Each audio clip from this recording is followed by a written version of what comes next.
እሺ እና ሁሌ አሁን አንዳንዴ እኔ ነበርኩበት ቦታ ይሄድና ሲያራሩጥኝ ስደበቅ እንደዚህ ውጊያ ሲሆን በቃ ሁሌ ስደበቅና ስሮጥ ስሸሽ ነው የማየው። በጣም እሮጣለሁ እደብቃለሁ በቃ ማቃቸውም አሉ ማላቃቸውም አሉ ግን ሁሌ በቃ እደብቃለሁ ግን ምንም አይነኩኝም ሁሌ ተደብቄ ማሳልፋቸዋለሁ። እሺ መጀመሪያ ያህል ምን አለ እሺ ሁለተኛው አልም ደግሞ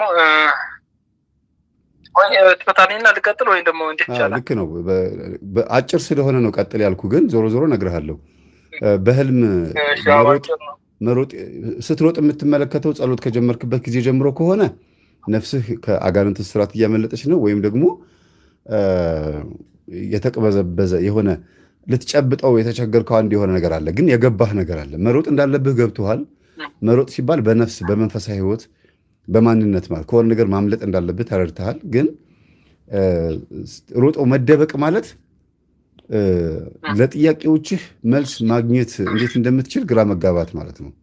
አንድ ሰው ሮጦ ከተደበቀ የተደበቀው ቤተክርስቲያን ካልሆነ ወደ ቤቱ ሮጦ ካልገባ ወይም ወደሚያውቀው ሰው ሄዶ ካልደረሰ የምታውቀው ሰው ጋር አጠገብ ሄዶ ካልቆምክ የምትሮጠው የድካም ሩጫ ነው፣ ከንቱ ነው፣ ወይም ደግሞ ከሆነ ነገር ብቻ ለመሸሽ ለማምለጥ ነው የሚል ትርጉም ያለው።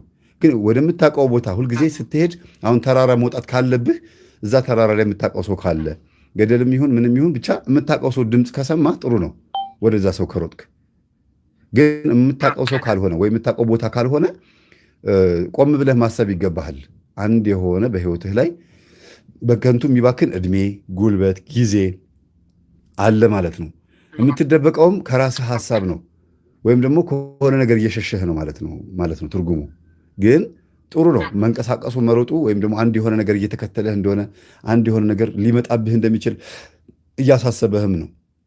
በህይወት ዘመንህ በተለይ አሁን በቆምህ በህይወት እያለህ ዝም ብለህ የምትረዳው በኮመን ኖሌጅ የምትረዳው ነገር አለ። ያንን የምትረዳውን ነገር አሳድገው ወይ ወደ መንፈሳዊ ነገር ገልብጠው ማለት ነው። ዝም ብለህ አትሩጥ፣ ቆም ብለህ አስብ። ሩጫህ መልካም ሆኖ ሳለ በከፊል ደግሞ ለሆነ ነገር አካፍለህ ማሰብ የሚገባህ አንድ ነገር አለ ማለት ነው። ግን ገና ጸሎት እንደጀመርክ ገና ወደ ጸሎት እንደገባህ ከሆነ የምትሮጠው መናፍስቱ ሸሽቶ ደንብሮ ሲሄድ ሲደነባበርክ ስጋህ ላይ የተጣበቀ መንፈስ አለ። ብዙ ጊዜ ስጋ ላይ ሆኖ የሚያስጨንቅ መንፈስ አለ። ምንድን ነው ይሄ መንፈስ? ምን አይነት ባህሪ ያለው? ስጋህ ስሜት ሲሰማው መንፈሱ የሚሰማዋል፣ መንፈሱ ሲሰማው ደግሞ አንተ ይሰማሃል። አንተ ሳትፈልግ ሀፍረተ ስጋ የመቆም አንተ ሳትፈልግ ካፍህ የሆነ ቃላት የመውጣት አንተ ሳትፈልግ በህይወት በሰውነትህ ላይ በማንኛውም አካላትህ ላይ የሆነ ሳትፈልገው የሚመጣ የሚታዘዝ ነገር አለ። ያ ሁሉ የሚያሳየው ስጋህ ያንተ እንዳልነበረና የተቆጣጠረ ኃይል እንዳለ ነው። ያ ደግሞ በስግደት ነው የሚወገደው። ቆም ብለህ መንፈሳዊ ህይወትህን አስተውለህ ስትሰግድ ስትጸልይ መንፈሱ ይደነባበራልና በህልም ሲታይ ብዙ ጊዜ እንዲህ ስጋ ላይ የተጣበቀ መንፈስ ብዙ ጊዜ ሲታይ በህልም ያሯሩጣልና ነፍስ ነች የምታየው። መንፈሱ ሲሮጥ ነፍስ ነች የምታየው። ነፍስ ላይ ከተቀመጠ ግን በህልም ይሄን ነገር ማየት በጣም ከባድ ነው። ነፍስ ላይ ከተቀመጠ ወይ በገሃድ በስነ ስርዓቱ እንዴት ነው? አንዳንድ ጊዜ እጸልያለሁ እምቢ ይለኛል፣ እፋልማለሁ፣ እጋደላለሁ፣ የሆነ ጾም በቃ እንደዚህ በጣም እሮጣለሁ ግን እምቢ ይለኛል የሚሉ ሰዎች ወደ ነፍሳቸው የተጠጋ መንፈስ እንዳለ ማሳያ ነው። በአንድ በኩልም ስታስበው ደግሞ የሚጸልዩት የሚሰግዱት ዓላማ የሌለው ጸሎትና ስግደት ስለሆነ ሊሆን ይችላል። ዓላማ ማለት ምንድነው? መጀመሪያ የነፍስ ጉዳይ፣ ከዛ የስጋ ጉዳይ፣ ከዛ ደግሞ የቤትና ምድራዊ ጉዳይ። ስጋ ጉዳይ ሲባል ይህ ስለ ስጋችን ስለ ማንነታችን ማሰብ፣ ስጋን የማጽዳት ከዝሙት ከሐሰት ከምናምን መጽዳት፣ ከዛ ቀጥሎ ስለ ቤት ማሰብ። እንዲህ ቅደም ተከተሉን ከጠበቅ ነገሮች ይስተካከላሉ ብዬ አስባለሁ። ያው የምትለው ያለ ነው ይሄ። እሺ ሁለተኛም አጭር ናት። ትናንትና ያለው እንኳን አጋጣሚ ትናንትና ጊዜ ነበረኝና ከስመጣ ከዛ አርጋኖ ጸልዬ ተኛውና አርጋኖ ጸልዬ ትንሽ ተኛው። ከተኛው በኋላ በቃ በህልሜ በቃ ሁሌ እንቅልፍ ብዙ አልተኛም በብዛት ግን አይመጣኝም እንቅልፍ። ግን በተኛውበት ጊዜ ደግሞ አንዳንዴ ማልመው ጊዜ አለ። አሁን ትናንትና ያለምኩት ስራ ቦታ ሄጄ በትክክል ስራ ቦታዬ ነው በህልሜ ያየሁትና እዛ ስራ ቦታ ሄጄ ኢንፊጅን አለ አይደል? ይሄ ኢንፊጅን የሚወስዱበት ግሉኮስ እንደዛ መርፌ ያለው ጫፍ ያለው የኃይል የምትወስደው ማለት ነው። በዛ ጫፉ አድርጎ እዚህ የእጃችን እንትን ያሉ ስሮች ምን የደም እንትን ያሉ ማለት መተላለፊያ በዛ አስገብቶ አንድ ደም ስር በዛ አስገብቶ ደም በቃ መጥቶ በአፉ ነው የመጠጠው ይመስለኝ። በአፉ ምጥጥ አድርጎ ወሰደው ከደም ስሬ ማለት ነው። ደም ልክ እንደ ደም ስትሰጥ የሚረጭ ደም አለ አይደል? እንደዛ ያየሁት በህልሜ ሆኖ ግን በቃ ደውለት ነው የሚመስለኝ። እንደዛ ሲወስድ አየሁ። እዛ ስራ ቦታችን ነው የስራ ቦታችን መግቢያ። ምን ደምህን የወሰደው? በደም ስሬ በቃ ልክ እንደ ኢንፊጅን የሚገባበት እንትን አለ። በሱ አድርጎ መጥቶ በቃ ደም የወሰደው ልክ እንደምታየው እንደውን ነው የሚመስለው። ደግሞ ማን ነው ለይተኸዋል? ሰው ለየሁትም ግን እዛ ስራ ቦታችን ሆኖ ስራ ቦታ እዛ መግቢያ ስራ ቦታችን ከመግባታችን በፊት ሰዓት እስከሚደርስብን ቆም ብለን እንትን እንበታለን እንጫወትበት ምናምን። በቃ እዛ መግቢያ ሆነ ከመኪናው ረጀ ቆሜ በቃ እሱ ነው የሚታየኛለ በደም ስሬ በቃ ደም ሲወስድ ብቻ። አዎ ብዙ ጊዜ ደምህ ፈሶ ወይ ውሻ ወይ የሆነ ሰው መጥቶ ደምህን ወይ ሲረግጠው ወይ ውሻ ሲልሰው ወይም ደግሞ የሆነ ሰው አሁን ደግሞ ሻል ብሎ ደምህን እንግዲህ በሳይንሱ በስሪንጅም ሊሆን ይችላል ሲወስደው ከታየ ከህይወትህ ላይ የሆነ የተካፈለህ አንድ የሆነ ነገር አለ። አንተ ሳትፈልገው የሆነ የወሰደብህ ነገር አለ። እድሜም ሊሆን ይችላል፣ ጊዜህን ሊሆን ይችላል። ስራህ በጣም ከእግዚአብሔር ጋር እንትን ሆኖብሃል፣ በጣም ተሻምቶብሃል ብዬ ነው የማስበው። እና ደም ከተወሰደ ከህይወትህ ላይ ሊወሰድ የማይገባው ወይ ጊዜ ወይ ደግሞ ጉልበት ወይ ደግሞ ማንነትህን ምናልባት እንግዲህ የስራው ጸባይ ምን እንደሆነ ባይታወቅም ያ ነገር ጥሩ አይደለም። ደም ሲወሰድ ከታየ ጥሩ አይደለም። የስራ ጸባይ ምን እንደሆነ አልጠይቅህም። በእርግጥ ግን ብዙ ጊዜ ስራው ከእግዚአብሔር ጋር የማይሄድ ከሆነ ሙሉ ጊዜህን በቃ አሁን ለምሳሌ ጾም ጸልዩ ወይም ለተለይ ንስሐ ግቡና ቁረቡ ሲባል አረ ገና ብዙ ስራ ሰራለሁ ምናምን ይሉና ጠዋት ሰንበትንም ሽረው ስራ የሚሰሩ ሰዎች አሉ። በጣም በቃ ጊዜያቸውን አባክነው በጣም ገንዘብ ለማትረፍ የሆነ ቤተሰሪ ደም የለውም ይባላል እና በቃ የሆነ ዓላማ እስከሚከናወን ድረስ በጣም ለፍተው የሚሰሩ ሰዎች አሉ። ግን ለድካም ለከንቱ የሚሆን ነገር ነው። ደም ሲወሰድ ከታየ ብዙ ጊዜ ያ ነገር ከንቱ እንደሆነ ከአንተ ውስጥ ደግሞ ከህይወትህ ላይ የሆነ የተጋራህ ነገር አለ። አንተ በራስህ ደም ላይ በራስህ ህይወት ላይ የተጋራህ ሌላ ኃይል እንዳለ ማሳያ ነው። የስራው ጸባይ፣ ደሞዝህ፣ ገንዘብህ ሊሆን ይችላል። ያው ስራ ኖርማል ስራ ነው፣ ችግር የለም ብናገርበትም ኖርማል ስራ የሆነ ካምፓኒ ነው ስራ ካምፓኒ ውስጥ ሆነ የሆነ እንደዚህ ፎርክሊፍት አለ እንትን በቃ የሚሰቅሉ የሚያወርዱ እንደዛ አይነት ነው የኔ ስራ።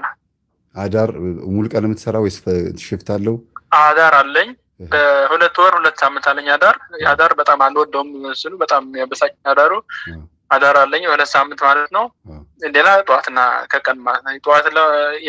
ጠዋትና ከሰዓት ማለት ነው ያለኝ። ይሄን ነው የነስራው ቦታ። ከዛ ላይ ገንዘብ አስራት ታወጣለህ? አንድ አቅሜ ያወጣለሁ። አስራት ጥሩ ነው። ቀጥሎ ይሄንን ሲወስድብህ የነበረ መንፈስ እንደሆነ እያሳየህም ነው። በፊት ከመንቃትህ በፊት በዛ ሰዓት ላይ ህይወትህን የተካፈለ ኃይል እንዳለ ማሳያም ነው። ከጓደኞች አብረህ ከምትሰራቸውን ሰዎችም ሰላቢ መንፈስም አይጠፋም። ብዙ ጊዜ ያንተ የሆነውን ነገር ላብህን ማለት ነው ደምህን ወሰደ ማለት ያንተን ድካምን ህይወትህን ለአንተ ሊሆን የሚገባቸው ነገሮች የሚወስድብህ ሰው ሊኖር ይችላል። ከገንዘብ ጋር ከህይወት ጋር ከዛ ጋር በተገናኘ ራስህን ቼክ አድርግ። ከህልሙ ጋር ነው እንግዲህ የምነግርህ የእውነት ነው አይደለም ወይም ሊመጣ ይችላል። ለወደፊቱም ደግሞ ጥንቃቄ ማድረግ ያለብህ ነገር እንዳለ ነው የሚያሳየው። ልክ ነህ። ሁሉም የምትላቸው እንዳሉ ናቸው። ሁሌም ስናዳምን ስንሰማም ሁሉ ትክክል የሆነ ነገር ነው ታደርግልን ሁሌም እናደርገዋለን እና ይገባኛል። አንድ ደግሞ የመጨረሻ ህልሜ አጭር ነው ማለሙ ህልሜ እንጃ የመጨረሻ ደግሞ ትምህርት ቤት አጭር መስሎህ ነው እንጂ ህልም ገና እንደተኛ ያየኸው ህልም ከሆነ ይጠፋል ይባላል። ሌሊት 6 ሰዓት ላይ በጣም በተለይ ልም ያለ እንቅልፍ ከወሰደ በኋላ የምታየው ህልምም ይጠፋል። ሊነጋጋ አካባቢ የምታየው ህልም ነው በብዛት የሚታየው እና ብዙ ህልም እኮ ያህል ሰው ቢያንስ በአንድ ሌሊት 4-3 ህልም ያህል ግን የሚያስታውሰው አንዱን ወይ ሁለቱን ነው። በጣም ልክ ነው። አንዳንዴ ይጠፋብኛል እንዲያውም። ሶስተኛ ህልሜ ደግሞ ትምህርት ቤት የማርበት የነበርኩ ትምህርት ቤት ነበር እዚህ ሀገር። እዛ የማርበት የነበርኩኝ አስተማሪ ነበረች፣ የዚህ ሀገር ቋንቋ የምታስተምር አስተማሪ። በዛ ደህና ነበርኩኝ በዛ ትምህርት። ከዛ በቀደም ያለምኩት ትምህርት ቤት እንትን ሆነን ተፈትነን ተፈትነን ከ20 ነበር ፈተናው። መጀመሪያ ሚስተር ነው ደግሞ የፈተናው መጀመሪያ መግቢያ ትምህርት ቁጭ ብለን አጋጣሚ መጀመሪያ ፈተና ነበረች። ህልምህን ነው ከዛ ሙሉ ትምህርት ቤት አዎ ልክ ነው የምነግርህ። እሺ ከዛ ትምህርት ቤት ቁጭ ብለን ፈተና ላይ ስንፈተን የኔ ፈተና ጥሩ ውጤት ነው። ከ2017 አመጣው ማለት ነው። አሁን ሁሌ ስትሰጣቸው የተፈተኑትን እኔ ቆም ብዬ ልወስድ አንድ ቆያለችኝ እና ቆየው። ከዛ መጨረሻ ላይ እንትና አጨብጭቡለት አለቻቸው ለሁሉ። ልክ እውነት እንደሚመስለው ያጨበጭቡልኝ። በቃ ደስ ብሎኝ ተነስቼ ጎንበስ ብዬ ምናምን የሳቅኩኝ የፈተና የተቀበልኩኝና ፈተና የተቀብዬ ከፈተና ጋር ደግሞ የሆነች እንትን ካርድ የምትመስል የትምህርት ካርድ መንቀሳቀሻ አለ አይደል? እንደዛ ሰጠችኝ። እንደዛ ሰጣኝ። በቃ ደስ ብሎኝ ሁሉ ሰው አጨብጭቦልኝ ምናምን ቁጭ አልኩኝ። ይሄን ያየኸው? አዎ እችናታው።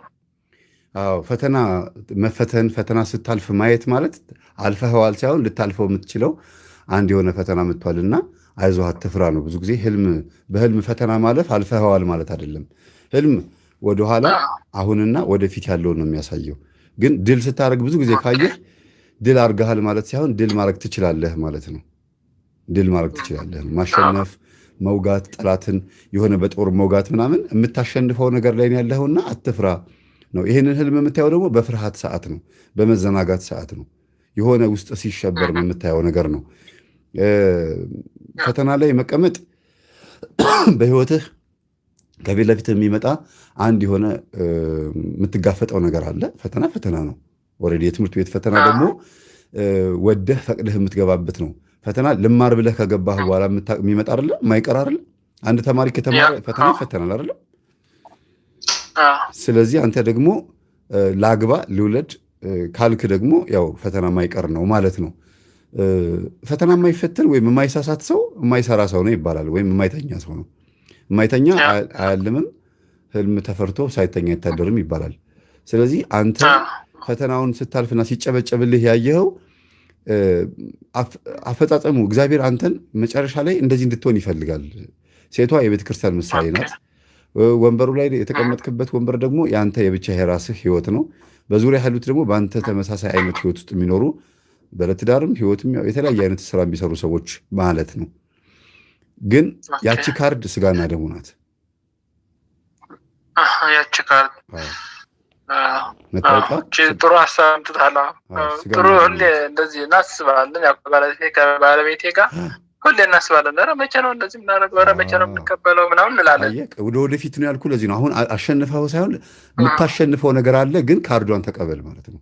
ስላሸነፍ ካርዱ የተሰጠህ የሰጠች ያቺ ሴት።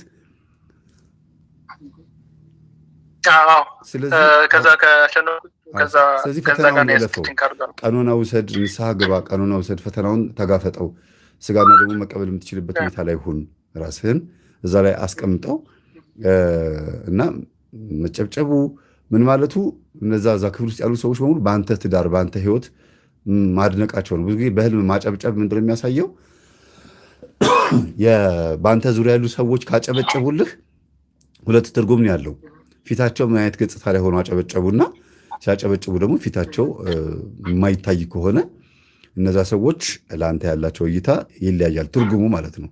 ፊታቸው እየታየ ከሆነ ሙሉ ማንነታቸው ነው ለአንተ አድናቆት፣ ክብር የሰጡ። ፊታቸው ባይታይ ከሆነ ግን ችግር አለ እና በጆሮህ ብቻ የምትሰማው ጭብጨባ ከሆነ ደግሞ በዙሪያ ያሉ ሰዎች፣ በአንተ ህይወት ውስጥ የገቡ ሰዎች በአንተ ህይወት በአንተ ትዳር ላይ ያላቸውን አድናቆት እየነገረህ ነው። ያ ማለት ግን ይወዱሃል፣ በጣም ያደንቁሃል፣ ትዳርህ ጥሩ ነው፣ ሚስትህን ትወዳለህ፣ ልጆችን ትወዳለህ ማለት ሳይሆን ስለምትወድ ልጆችን፣ ሚስትህን ስለምትወድ ሰዎች አንተን ስለሚያከብሩህ እንዳትሰናከልና ፈተና ለሌሎች ሰዎችም መሰናከል እንዳትሆን ቃሌ በአንተ ውስጥ ነውና እንዳትሰናከል ተጠንቀቅ እያለህ ነው። ማስጠንቀቂያ ነው። ባይዘው ጭብጨባ ልክ ነህ ያልከኝ ነው። ልክ ነህ። ሁሉ ነገር ያለ ነው።